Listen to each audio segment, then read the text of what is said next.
Toxic Baby, next on Enviro Close-Up.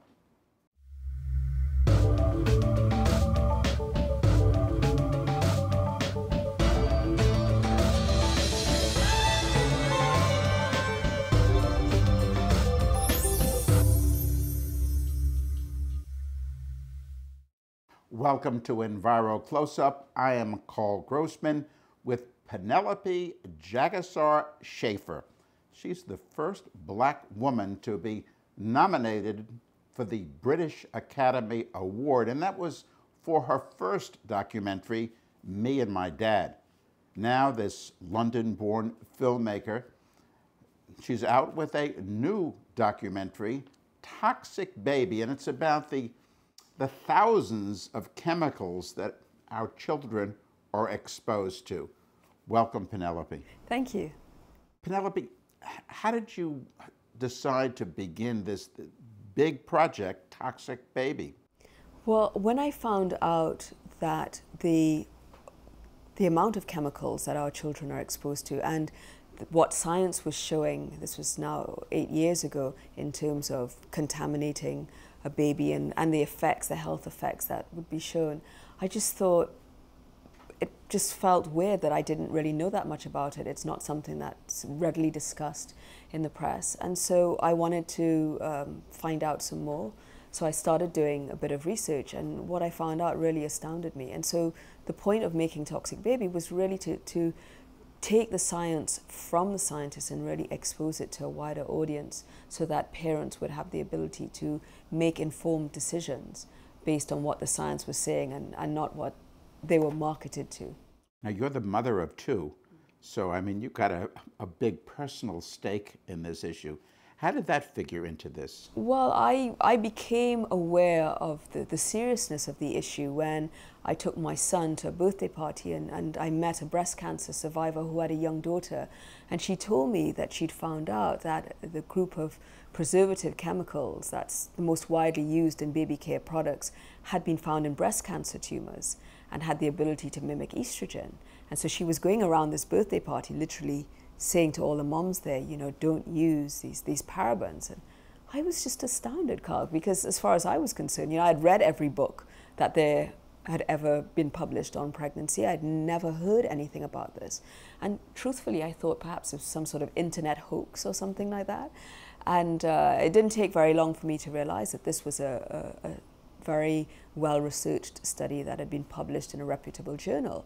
And so that was the beginning of a really uncomfortable awakening that the parabens were just actually the tip of the iceberg, and that, as you said, you know, we're looking at thousands of chemicals that have the ability to affect children in ways that we're only now really beginning to understand, and not just our children, but their children, and possibly, you know, even further generations from that. Now, in Toxic Baby, what you've done is to stress scientists and science. Why? What was that? Why was that the strategy for the documentary? Well, I felt, first of all, that parents had a right to know what scientists were finding out. I felt like that information wasn't really being communicated in the wider press. And I also felt that as a mother, you know, I feel compelled to protect my children, and I can't do that if I don't have that information. So really, I had three choices, I guess, when I first found out. I could have told no one, but made all the changes in my own life. Or I could have told perhaps a small coterie of friends and relatives. Or I could just tell absolutely everyone that I came across about this. And I felt that, you know, people needed to know. So for me as a filmmaker, that was the best way I could find of disseminating the scientific information. And I think, you know, it's great speaking to the scientists, because some of these scientists have been doing these studies for a long time, and some of them have been really vilified. You know, the first early studies that started coming out, they had a lot of attacks on their reputation, you know, questioning the veracity and the validity of their work. And so it was very important for me to focus on the science, because I think if science is showing something that can be measured, then we need to concentrate on that and not be distracted by what the marketing says or what the politicians say, or, even some of the environmental advocates, give the scientists the forum to be able to say, this is what my study has shown. You have the ability to make a choice that's informed. So, that's why the focus on the science. Discuss with us what some of these scientists say in Toxic Baby. It was shocking as a mother to speak to these scientists, and it was heartbreaking in a way, because they were finding significant effects with their laboratory studies for animals. So we see how, for example, in tests with frogs, how the herbicide atrazine has the ability to shift the gender of the frogs. I mean, actual sexual gender. So male frogs became female, they had less interest in mating, they would actually develop eggs in their testes when exposed to atrazine. And atrazine is a widely used herbicide here in the United States.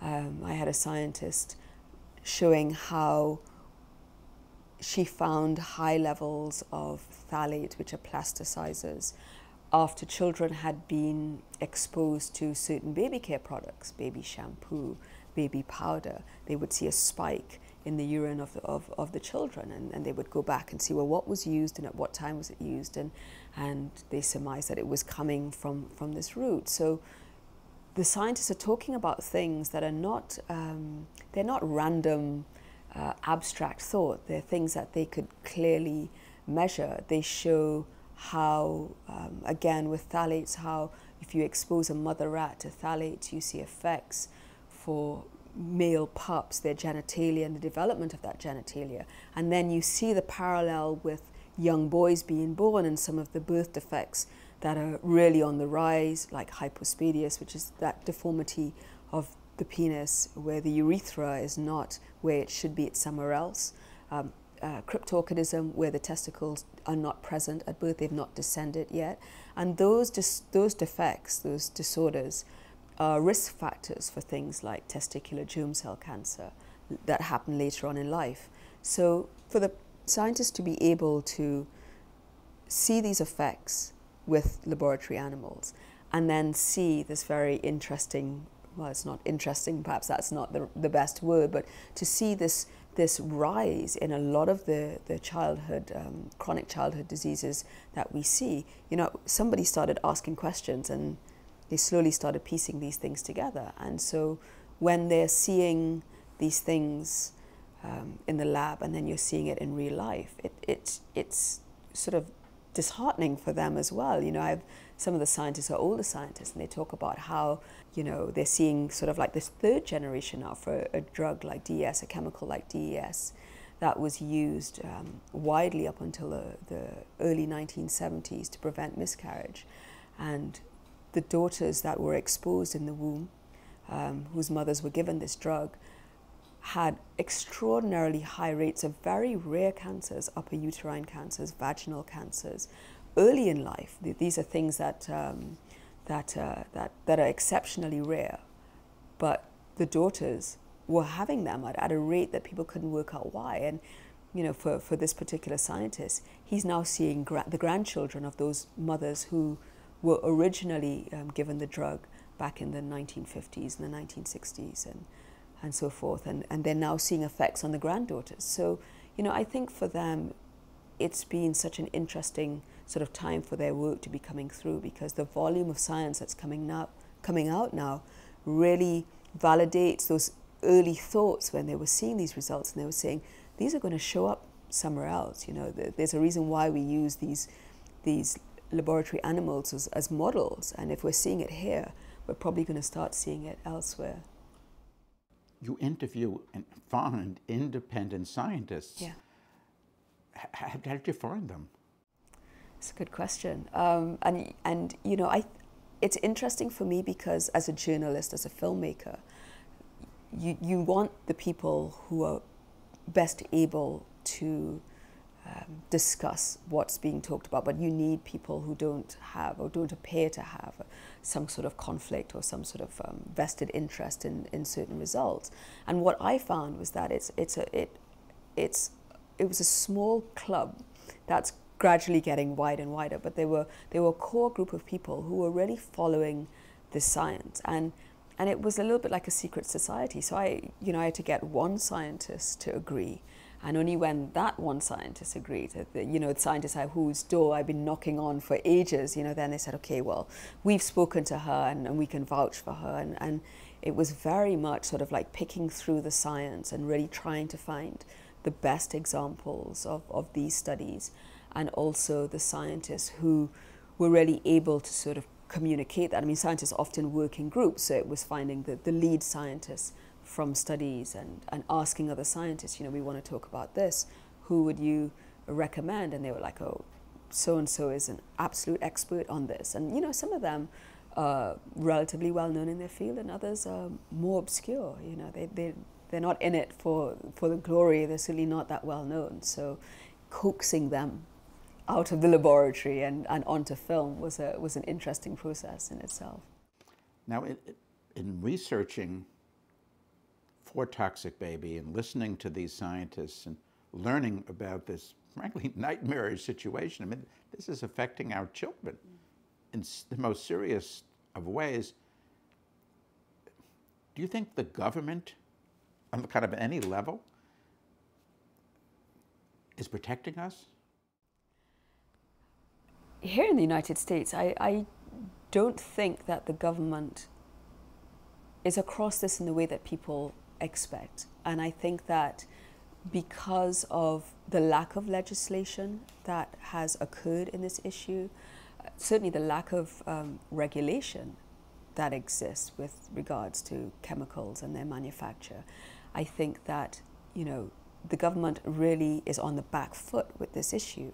We're now trying to get legislation going that will look at environmental chemicals and how they have this capability to affect human health. But I think that for too long, the government, for many years, was not involved in the way that people think. When I speak to people all the time, they have this assumption that, well, this couldn't be happening. The government wouldn't allow it, or there must be rules and regulations that would prevent this kind of thing happening. And it feels a lot like the Wild West.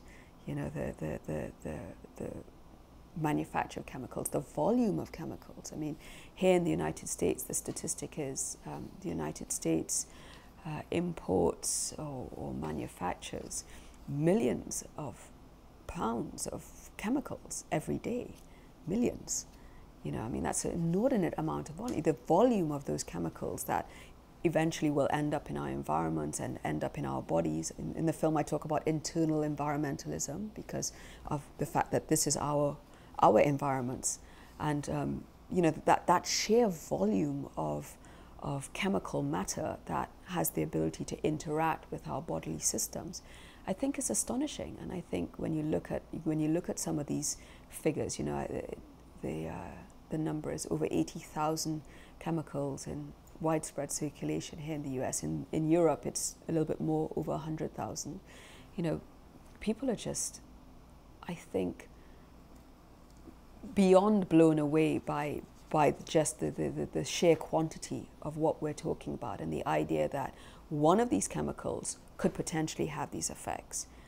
Two of these chemicals, or what are the effects of two of these chemicals together? And you only have to look at the back of a product and see the long list of ingredients. Well, what's happening when all of those chemicals get together and combine? And that's one of the things we talk about in the film, is this concept of the chemical cocktail, of how these things can come together. And interestingly, what science is now showing is that if you take a low dose of one chemical, very low dose, and then you take a low dose of another chemical, even chemicals from within the same family or chemicals from outside that chemical group, that you see effects as if it were one really large exposure of a single chemical.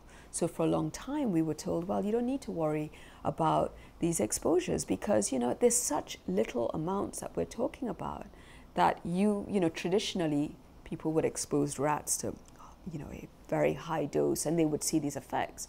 And the rebuttal was, well, actually, in day-to-day life, nobody's exposed to that high level. And for a long time, that was the argument that was used to really limit the amount of interest, limit the amount of government involvement in this. And what scientists began to do was they started saying, okay, well, let's take small doses, the kind that people would be exposed to, but then let's add it to this other chemical and this other chemical. And quite frankly, science cannot keep up. It's inordinately expensive to test one chemical. I think it's impossible to test every single chemical and every single possible interaction. So I think that's when people feel extraordinarily overwhelmed, when they start understanding the amount that we're talking about and how every single product that you bring into your home that your child's exposed to will contain chemicals of great concern. There's a real sort of sense of, oh my God, and how come we don't know about this, and why are we not protected? And the EPA, though it was required to, let's go back to the 70s, analyze the tens of thousands of chemicals, now it's 80,000, as you say. I mean, the EPA analyzed a tiny fraction of the 80,000. Absolutely. I mean, it's, with the benefit of hindsight, it's an interesting situation. When TSCA came in, Toxic Substances Control Act, most of the chemicals, if not all of the chemicals, were what the term is grandfathered in. So they were brought into TSCA without having these checks and balances put into place. It was like, okay, moving forward, we would like new chemicals to go through these processes, but we won't actually look at any of the chemicals that we have in circulation up until that point. I mean, I think clearly that was flawed. But also moving forward, it would appear that the EPA really didn't have or maybe they weren't given the muscle to be able to really go after these things. I mean, you only have to look at asbestos and the absolute farce of the EPA trying to ban asbestos, a chemical that's widely known for its extremely harmful effects. It's widely banned across the EU and in other places, but the EPA wasn't even able to do that. And you get very clear evidence to show the effects of asbestos. So I think that we can look back and we can see how it really went fundamentally wrong. And moving forward, we can only look at how we can learn from those lessons and really bring legislation and also I think a shift in culture, a shift in the way that we manufacture products. And as a consumer, our expectation of what these products can do and how we interact with them, so that we don't make these awful decisions and make the mistakes of the past, and we can learn from them and really make changes. Because as I'm saying, we're looking at the effects of not just one generation or two generations, further generations. If we don't bring in these pieces of legislation and this regulation now, and this continues. I mean, anywhere from 2,000 to 3,000 to 4,000 new chemicals are brought onto market every year. In 10 years' time, potentially that is a significant amount of chemicals with really few checks and balances. No one's required to produce significant research on what the long-term effects of these chemicals might be, particularly on children's developing organ systems, because often, the sense is, well, for an adult it's fine. Well, children are not little adults. They are going through very precise developmental changes that need to happen at certain times. And what we've now come to realize is that chemicals have the ability to interfere with those developmental processes that have long-term implications for their health. A two-parter, a couple starting a family, having children, what's the couple to do under these circumstances? And the second part, that's micro and macro here, what type of legislation, what type of governmental action do you think is necessary? Okay, so that's a great question. What is it that people can do? I think potential parents have to understand that having children's not quite like going out and buying a sofa. I think for a lot of people, I want to have a baby and I just go out and have a baby. If you look at the Dutch, they're a great example. Over 75% of all Dutch births are planned. And the Dutch scientists that I spoke to, and doctors who I spoke to, who are very across this issue, they advise their patients to plan their pregnancies, to not think about, I want to get pregnant right now, to think about, okay, well, let's give it a certain amount of time. And in that time, let's try and reduce the kind of exposures that could cause harm to a developing fetus. Unfortunately, a lot of this does fall on the mother, but science is also showing that male sperm genetically can be affected by toxic chemical exposure. So it's really for both parties, but of course, the mother carries the child, and that is the environment within which the baby is going to grow in. So what they need to do is they really need to look at what they're bringing into the home, what that child is going to take in when the mother breathes in air or eats certain food or drinks certain things, applies certain things to her skin. The home is the first place that you look for, and you think about, well, what am I bringing into the home? How am I scenting my home? What sort of cleaning products am I using in the home? Those are very clear exposures that we can actually avoid. They are very good alternatives.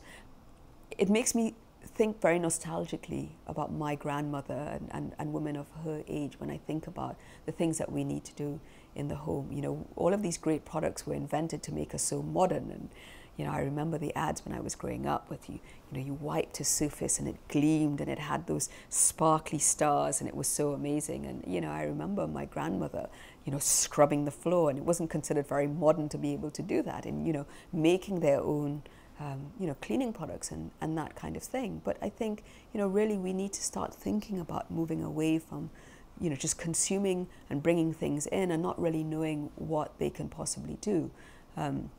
I think food is very important, eating organically and trying to stay away from pesticide exposure that can be found throughout our food chain, I think is very important.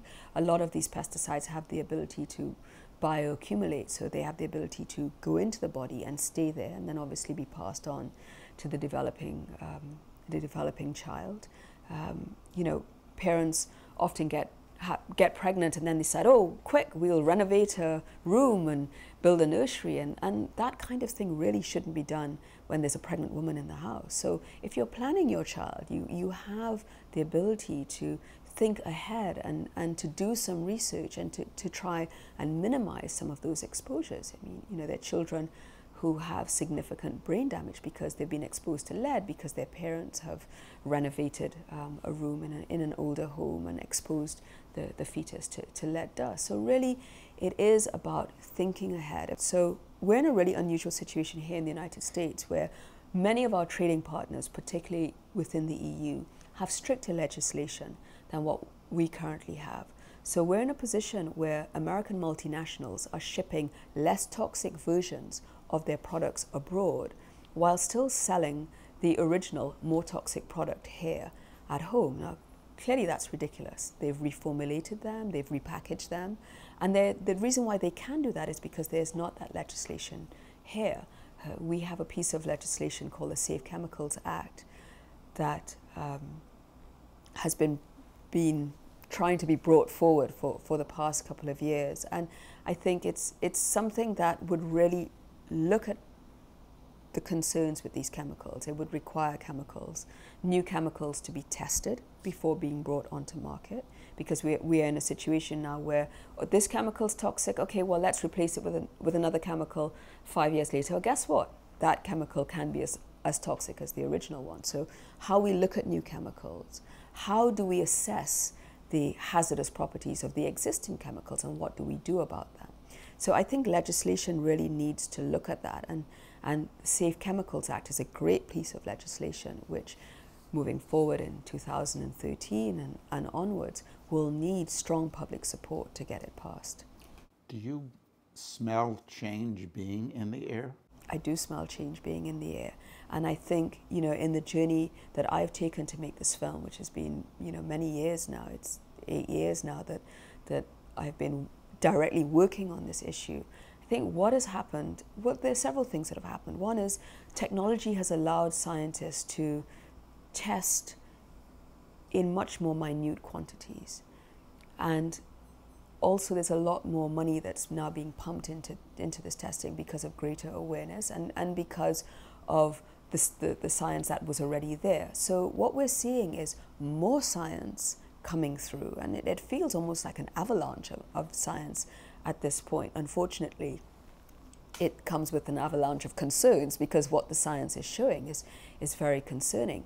But what it means is that we're beginning to have that public awareness that would allow us to be able to really look at how we do this as a population at large. And you talked about Europe kind of being in another world in regards to these poisons. They are further down the road than the US is. Their legislation is called REACH, and REACH was something that was brought in 2005. So it's not that long-standing. But I guess what the EU has, and what the advantage that they have, is that it's a group of countries coming together. And one country might be a little bit more environmentally minded than the other, but because of the participation of that country, they are able to have that dialogue. I think environmental concerns are, I guess, relatively new for a lot of the American population. And so this is new stuff for the average person out there who's, they've got their 2.3 kids and their car, and they do their work, and this is something that seems like a really bad nightmare.